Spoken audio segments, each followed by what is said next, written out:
मामू को दुकान बनवाओ। बोले काय की दुकान?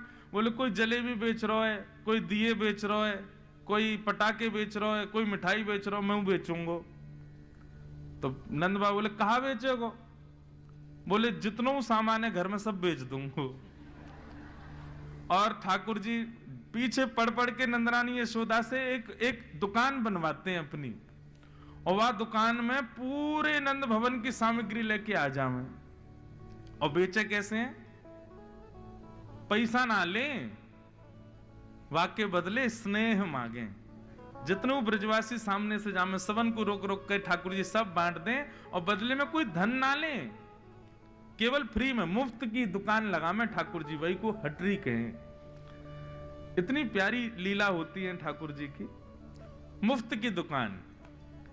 और वहां भीड़ लगे महाराज, पूरे गोकुल के लोग सब आ जाएं, सब मांगवे के काजे ठाकुर जी सब लुटा दें, और नंद बाबा यशोदा भी लाला को खूब संग दें, सब सामग्री लुटा दें महाराज। तो दीपावली को सब लोग इंतजार करें कि भैया लाला की दुकान पर चलेंगे, क्यों लाला सब मुफ्त में देखो। एक बार कावे हो वहां और भी दुकानें लगती, सारे दुकानदार सब आए नंद बाबा के पास, बोले बाबा तुम हमारी जो है का रोजी रोटी पे जो है का ऐसे आप लोग आक्रमण कर दे हो। नंद बाबा बोले कहा भय हो? बोले लाला जो है का फ्री की मुफ्त की दुकान लगा ले, और सब लोग यहीं ते ले के जामे, हम लोगों ने कोई कुछ खरीदे ही ना है, हमारे घर ही ना चले। नंद बाबा ने इस बार दीपावली पर लाल जी से मना कर दिया, बोले लाला अब के दुकान ना लगेगी। ठाकुर जी बोले क्यों ना लगेगी? बोले वो दुकानदार सब कह रहे कि उनकी दुकान में कुछ बिके ही ना है, सब तोते ही लेके जामे, क्योंकि तुम मुफ्त में बांट दे। ठाकुर जी गए और जितने दुकान वाले एक आए उन सबन की सामग्री खरीद लाए, और उन सबन को धन दे आए। बोले मैं बेच दूंगा, तुम लोग धन ले लो, लेकिन मेरी दुकान तो लगेगी। सो ये ठाकुर जी अपनी दुकान खोल के बैठते हैं हटरी, उसमें 7 तारीख को लाल जी विराजे, और फिर उसमें सुख देकर के ठाकुर जी सबको फिर वहीं चौसर खेलते हैं, आनंद करते हैं। तो इतना सुंदर उत्सव में आनंद आता है। ठाकुर जी चौसर खेले, एक पक्ष से किशोरी जी के एक भाव के व्यक्ति बैठे, एक तरफ से ठाकुर जी के, दोनों में चौसर हुई, और किशोरी जी जीत गई उसमें। ठाकुर जी ने अपनी पीतांबरी दाव पे लगाई पहले, किशोरी जी जीत गई। फिर दोबारा में ठाकुर जी ने अपनी वंशी लगाई, किशोरी जी बोली या तो हम जीतेंगे, हार रही थी लेकिन छलबल करके जीत गई। बहुत सुंदर आनंद आया था उत्सव में। तो उत्सव करने हैं ना तो बंधुओं पारंपरिक ढंग से ठाकुर जी के उत्सव करो, किसी का भी जन्मदिन हो आदि कुछ भी हो, फिर देखना आनंद किसे कहते हैं। नंद बाबा के यहां लाला को जन्म भयो, पर नंद बाबा ने सबसे पहले ब्राह्मणों को बुलाया, और ब्राह्मणों ने आकर के मधुर स्वर में वाचयित्वा स्वस्तेनम जात कर्मात्मजस्य वै कारयामास विधिवत् पितृदेवार्चनम तथा। स्वस्ति वाचन किया सब ब्राह्मणों ने, वेद ध्वनि से ठाकुर जी का उत्सव प्रारंभ हुआ। सबसे पहले ब्राह्मणों ने वेद ध्वनि की है। और उसके बाद ठाकुर जी ने सबको बधाई हो कह कह करके नंद बाबा ने सबको बधाई दी। सब ब्रजवासी गा रहे हैं, नाच रहे हैं, आनंद मना रहे हैं। सब आकर के लाला को आशीर्वाद दे रहे हैं। जुग जुग जीवेरी यशोदा मैया तेरो ललना, जुग जुग जीवेरी यशोदा मैया तेरो ललना, जुग जुग जीवेरी यशोदा मैया तेरो ललना, जुग जुग जीवेरी यशोदा मैया तेरो ललना। ये मंच पे इतने सारे गोपाल जी बैठे हैं,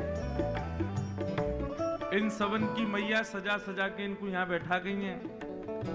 तो इन्हीं की सबरी मैयान को हम लोग कह रहे हैं, हे जुग जुग जीवेरी यशोदा मैया तेरो ललना, जुग जुग जीवेरी यशोदा मैया तेरो ललना। अरे हाँ तेरो ललना महारानी तेरो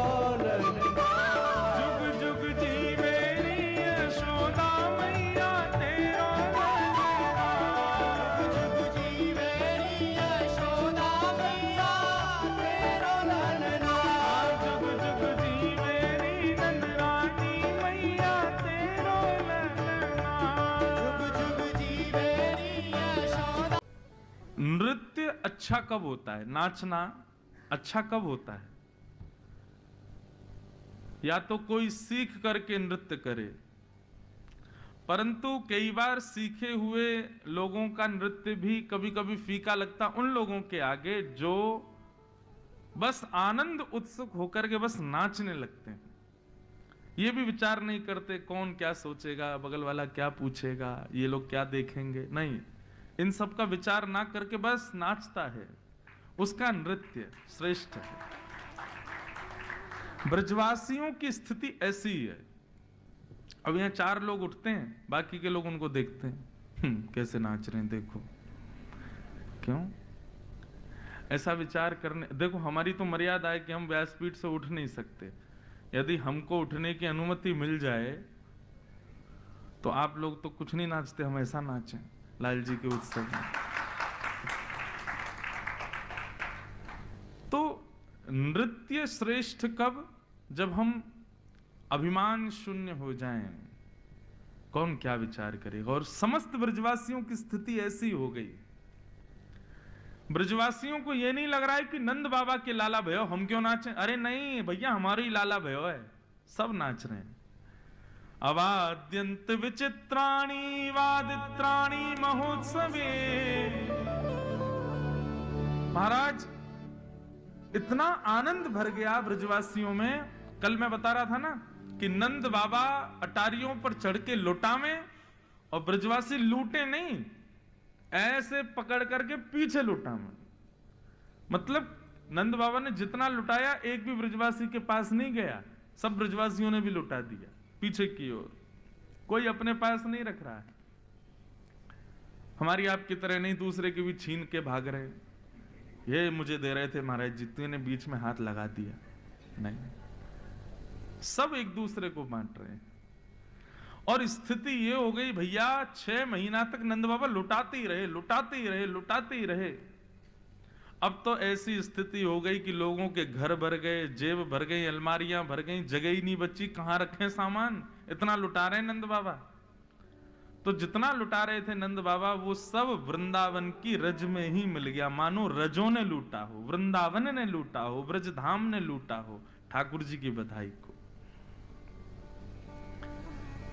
अद्भुत, वर्णन का विषय नहीं है। भगवान कृष्ण के जन्मोत्सव के उत्सव का वर्णन नहीं किया जा सकता है। जो वर्णन यहां पर किया गया है वो समझने का विषय ही नहीं है, परे है, हमारी सोच से परे बात है। अवाद्यंत्र विचित्राणि, इसके पीछे मैं कभी कभी उदाहरण देता हूं कि भैया उत्सव चल रहा है, वाद्य बज रहे हैं, वाद्यों की अवधि होती है, 2 घंटा बजेंगे, 4 घंटे बजेंगे, 10 घंटे बज जाएंगे, 1-2 दिन बज जाएंगे, लेकिन 6 महीना तक कौन सा वाद्य बजेगा? 6 महीने तक अनवरत दिन रात वाद्य बज रहे हैं। तो भैया वाद्य तो 2-4 दिन में सब खत्म हो गए, टूट टाट गए। उसके बाद क्या बज रहे हैं? बोले विचित्र विचित्र वाद्य बज रहे हैं, थाली बज रहे हैं, कांसे बज रहे हैं, ढोल वगैरह तो बचे नहीं, तो दीवारी पीट रहे हैं लोग, जमीन ही बजा रहे हैं। विचित्राणि वादत्राणि महोत्सवे। बस उत्सव रुकना नहीं चाहिए। 4-4, 10-10 लोगों के झुंड बन गए और आपस में सब बैठ बैठ करके केवल बधाइयां गा रहे हैं, कान पे हाथ धर धर के, सब चारों ओर से घेर रखा है नंद भवन को। वो स्थिति विचार करते हैं, कभी सोचते हैं तो लगता है कैसी रही होगी। हाँ,